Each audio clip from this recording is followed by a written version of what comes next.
الحمد لله نحمده ونستعينه ونستغفره ونعوذ بالله من شرور أنفسنا ومن سيئات أعمالنا.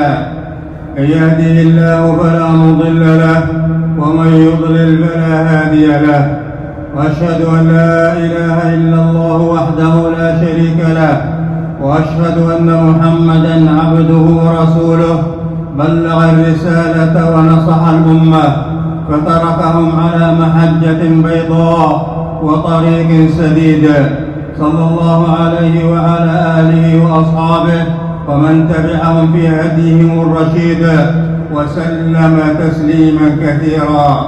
الله أكبر الله أكبر، لا إله إلا الله، والله أكبر الله أكبر ولله الحمد.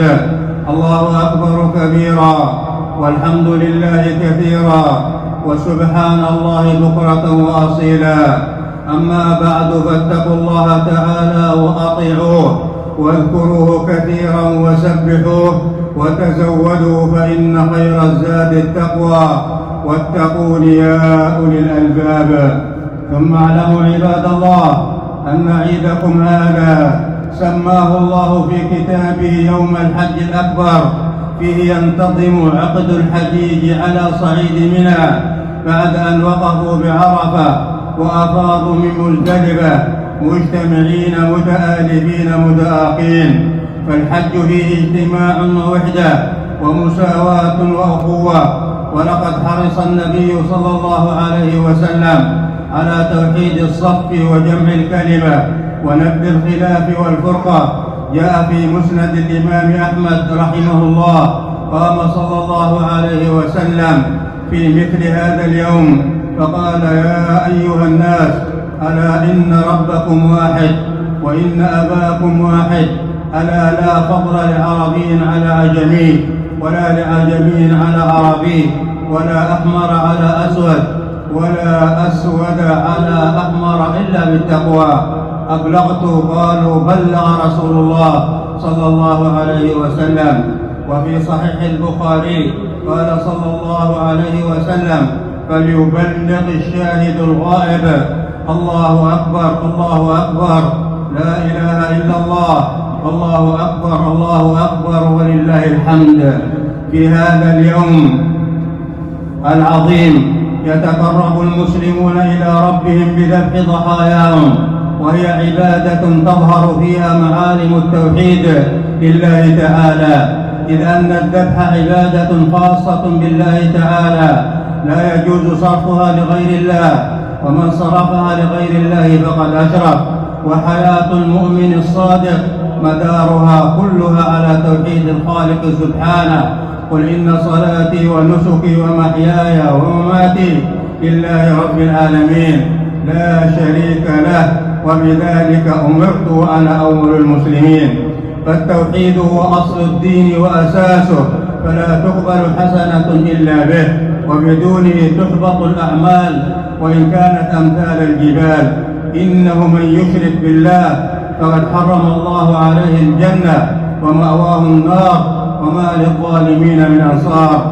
ولا بد أن تكون الأضحية سليمة من العيوب التي تمنع من إجزائها، فقد بين صلى الله عليه وسلم ذلك بقوله: 4 لا تجزي في الأضاحي: الأرجاء البين ضلعها، والعوراء البين عورها، والمريضة البين مرضها، والعجفاء التي لا تنقي، وهي الهزيلة التي لا مخ فيها.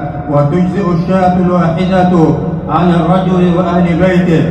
وأيام الذبح 4 أيام، تبدأ من بعد صلاة العيد إلى غروب شمس آخر أيام التشريق.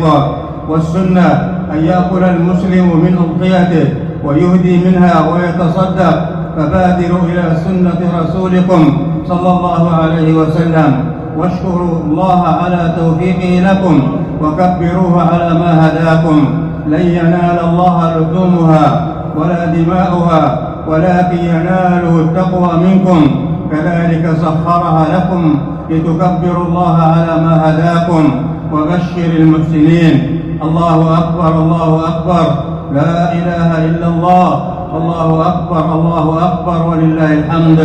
عباد الله، لقد من الله تعالى على هذه البلاد المباركة قيادة وشعبا بشرف خدمة حجاج بيته الحرام وزوار مسجد نبيه الكريم صلى الله عليه وسلم، فبذلوا الغالي والنفيس في سبيل راحة الحجاج والزوار والمعتمرين والقيام على أمنهم وتنظيم حشودهم وتوظيف التقنيات الحديثة في خدمتهم وارتقاء بمستوى الخدمات الصحية والأمنية والإرشادية بما ييسر على الحجاج أداء مناسكهم في يسر وسهولة واطمئنان. فجزى الله خادم الحرمين الشريفين وولي عهده الأمين على ذلك خير الجزاء، ذلك ومن يعظم شعائر الله فإنها من تقوى القلوب.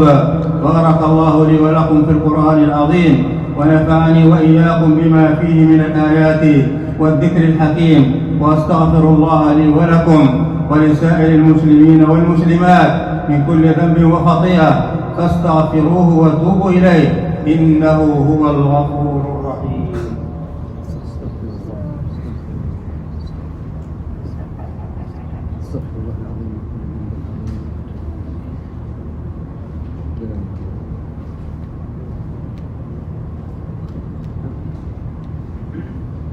الحمد لله الذي يخلق ما يشاء ويختار، أحمده سبحانه الواحد العزيز الغفار، وأشهد أن لا إله إلا الله وحده لا شريك له، وأشهد أن نبينا محمدا عبده ورسوله إمام المتقين وقدوة الأبرار. اللهم صل وسلم على عبدك ورسولك محمد وعلى آله وصحبه صلاة دائمة ما تعاقب الليل والنهار.